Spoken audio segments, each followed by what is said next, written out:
बिस्मिल्लाहिर्रहमानिर्रहीम। एडवोकेट मलिक इरफ़ान आपसे मुखातिब हूँ। आज की वीडियो IRS में एक न्यू अपडेट आई है, उसके मुतल्लिक है कि 7E फार्म जो है उसको हम डाउनलोड कर सकते हैं। जैसे हम NTN को डाउनलोड करते हैं, इस तरीके से 7E फार्म भी डाउनलोड कर सकते हैं। इसके लिए IRS में लॉगिन करेंगे। लॉगिन के बाद हम जाएंगे कंप्लीट टास्क पे ऊपर। कंप्लीट टास्क के ऊपर जो भी हमारी रिसेंट रिटर्न हुई है उसको हम व्यू करेंगे। व्यू पे गए, वहाँ पे ये थोड़ा ब्रेक हो रहा है, इसको रिफ़्रेश करेंगे ताकि ये है कि ये फॉर्म ओपन हो जाए।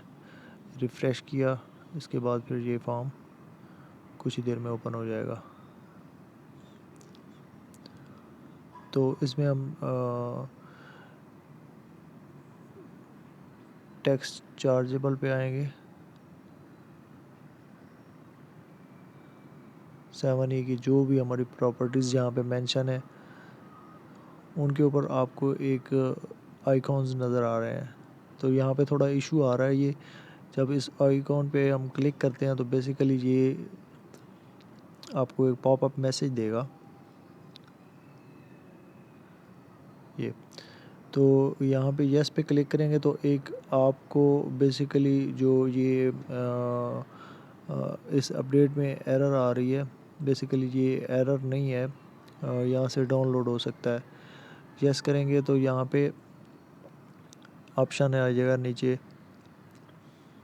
Can not generated bar code, but ये जनरेट हो चुका है। तो इसमें आइकॉन आपको मैं दिखाता हूँ क्लोज़ करके। आइकॉन चेंज हो चुका है।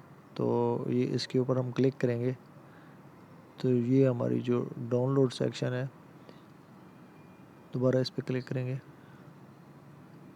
जी तो व्यूअर्स, ये अभी डाउनलोड हो चुका है। यहाँ से जो हमारी ये रिक्वायर प्रॉपर्टी है, इसका ये फॉर्म जनरेट हो चुका है।